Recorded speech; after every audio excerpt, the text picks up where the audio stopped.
Chers auditeurs, Dear listeners, bonjour. welcome to Comme d'Archi Podcast Season 5. Saison 5, dans le monde fascinant des architectes. And in the architectural projects. Je suis Anne-Charlotte Deponte, passionnée d'architecture et docteur des universités en histoire de l'archi. I am one of the spokespersons of Anne-Charlotte, who is a PhD in architecture history. Merci. Thank you D'être avec moi aujourd'hui. to be with us today. Et And maintenant, now, lundi en français, place au talent. and Wednesday, let's talk projects. In English, of course.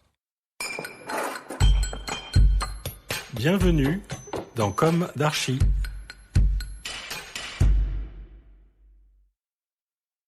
Hello, dear listeners. Welcome to this Comme d'Archi, which concludes the 2023 holiday season and looks ahead to 2024 as published this January 1st. We wish you all a happy and healthy new year. I invite you back to the theatre before returning to contemporary architecture next week with an interview with a professional basketball player turned architect. Can you guess who it is? But for now, let's turn to the Porte Saint-Martin Theatre. In 1781, this contemporary of the Odéon opened a series of Parisian stage buildings, including the Opéra Comique, 1783, and the Palais Royal, 1784. This is the theatre that saw the birth of Cyrano de Bergerac. However, its original version was destroyed by fire in 1871 during the Commune. It was rebuilt in 1873. But it was also thanks to a fire that it was originally built. The 1781 fire at the Opéra Royal on Rue Saint-Honoré. Queen Marie-Antoinette ordered that the troupe be relocated as quickly as possible to a temporary establishment. The architect Samson Nicolas Lenoir, nicknamed Le Romain, was appointed. The architect, who had long been keen to build a theatre, immediately proposed a project. Within 2 days of the disaster, he presented plans for a new provisional theatre and made available a plot of land between the Rue de Bondy and the Porte Saint-Martin, which he owned with his partners, Cordman and Riboutet. King Louis VI's approval was conditional on the building being completed in 75 or 86 days, depending on the source. To comply with the king's decision, the architect mobilized hundreds of journeymen and tradesmen. The marathon construction began on August 26, 1781. Crews worked day and night. On October 26, in the presence of the Queen, the theatre was inaugurated.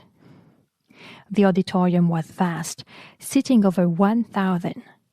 The stage is equally spacious, with an 11-meter opening and the 22-meter wide stage with a depth of 16.50 meters and a height under the grid of almost 20 meters. The ribs are composed of several levels, accessed by a wooden staircase. This architect of the first theatre, nicknamed Le Romain and described as neoclassical, is known for his efficiency. He was involved in a number of real estate projects, mainly in the Allègre district and the Faubourg Poissonnière. During the course of his career, he also built the Allègre Market, the Abbey of Saint-Antoine, the Hôtel de Seichetré, the Hôtel Benoît de Saint-Paul, a tenement building on Boulevard du Temple, and a tenement building on Place de la Bourse. Although the theatre was delivered on schedule, there were still concerns about the solidity of the building, which was erected on such short notice. During the free inaugural performance on October 25, 1781, in honor of the birth of the Dauphin, it would have welcomed around 6,000 people, for a size more than 3 times smaller. Today's safety standards were a long way off by then. As a gigantic line stretches out in front of the theatre, the steps of the grand staircase are still being laid. The workers are apparently exhausted. To motivate them, a louis d'or, gold coin, is placed on each step. On this occasion, a lyrical tragedy, Adèle de Ponthieu, by Jean-Paul-André Razin, with music by Niccolo Piccini, is performed. Dancer Auguste Vestry performs on stage in the presence of Queen Marie Antoinette herself, but on October 26, the solidity of the work having been tested in a real situation the day before. Cynical. And the strength of the provisional whole was confirmed. Le Romain had made a solid provisional. On July 12, 1789, the hall was invaded by revolutionaries. Under the Terror, on June 8, 1794, the ballet for the Feast of the Supreme Being was performed there. The troupe then left for the Rue de Richelieu, and the theatre did not reopen until 1802. It was then that the theatre took its name and opened up to romantic drama, becoming a stronghold in the 1830s, with the works of Alexandre Dumas in particular. G.B. Whittaker, in his History of Paris, published in 1825, writes on pages 510-512. The principal front is 96 feet in length by 54 in height, exclusive of the attic, which is 12 feet high. The basement is decorated with 8 caryatids placed as pilasters on the sides of the 3 doors. 8 coupled ionic columns rest upon the basement and support a cornice surmounted by a bas-relief by Bouquet, representing the triumph of the arts. Between the columns were formerly the busts of Quinault, Rameau, Lully, and Gluck. Over 3 windows, corresponding with the doors, are bas-reliefs. The whole of this decoration is enclosed in a slight rectangular recess, and the projecting mass of the building is surmounted by an entablature with fluted consoles. The original decoration of the interior of the house was of military character. The columns, which supported the boxes, represented bundles of pikes surmounted by gilt helmets with feathers, and the upper boxes displayed eagles grasping standards and roosters from whose wings military sashes were suspended. The whole of this embellishment was in relief and richly gilt. Although built almost entirely of wood and plaster, this theatre presents an agreeable appearance, but it has several defects. It has no portico, but in its stead a miserable awning has been erected, which hides the caryatids and beneath which carriages cannot enter. It has no vestibule. The salon is very small. The manager's rooms and dressing rooms are in an adjoining house. It has only one entrance, which, opening upon the boulevard near a steep decline, renders the meeting of carriages extremely dangerous.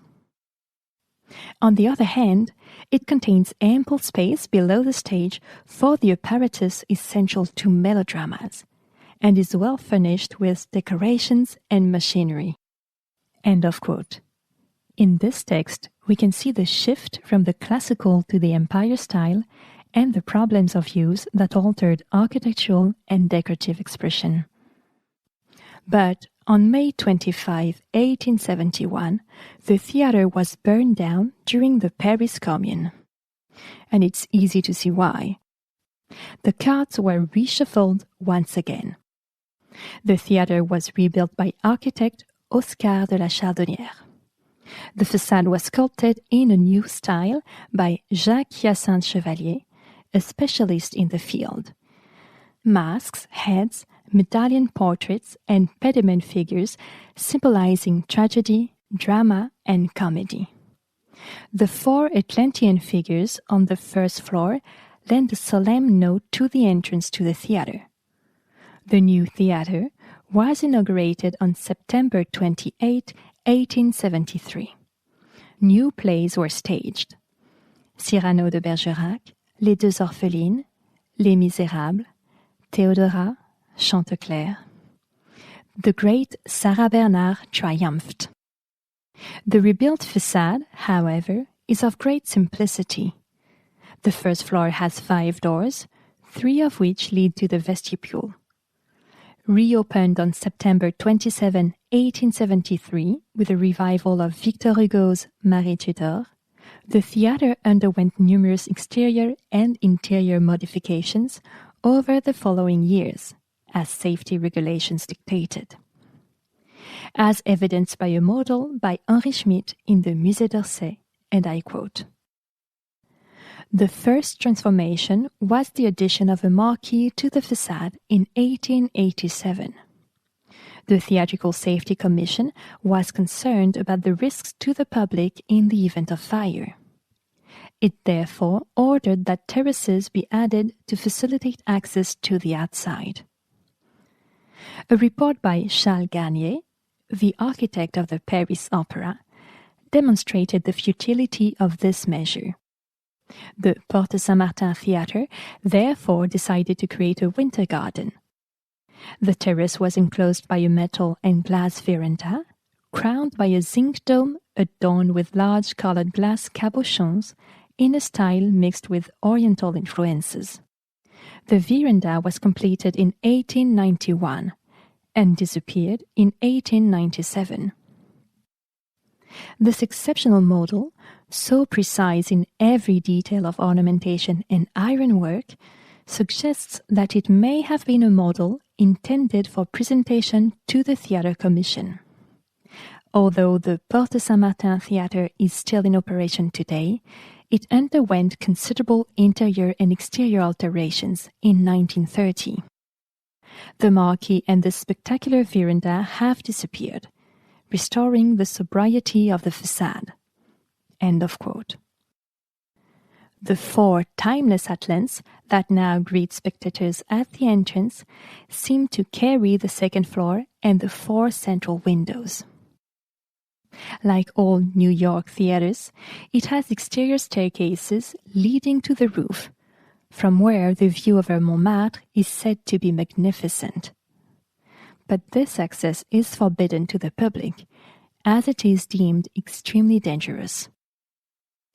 Inside and on the 4th floor, known as the Paradise, the wooden benches are said to be original.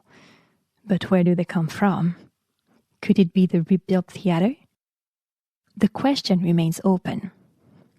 They give an idea of how the first spectators might have enjoyed the show from above, huddled together, overcoming the feeling of vertigo.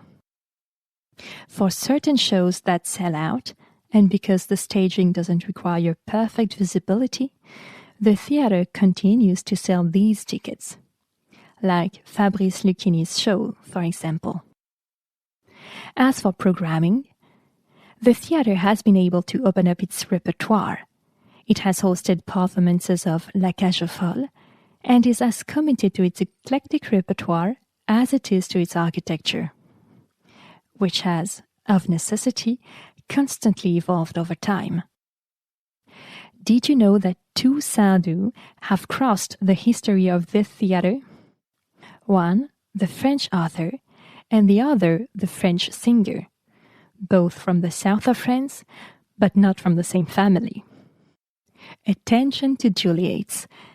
Come on, a little humor and lightness, not to be confused with idleness. I think we need a bit of humor these days. I wish you all the best for 2024. Dear listeners, thank you for tuning in. See you next week when we'll resume our interviews. And until then, take care. Goodbye.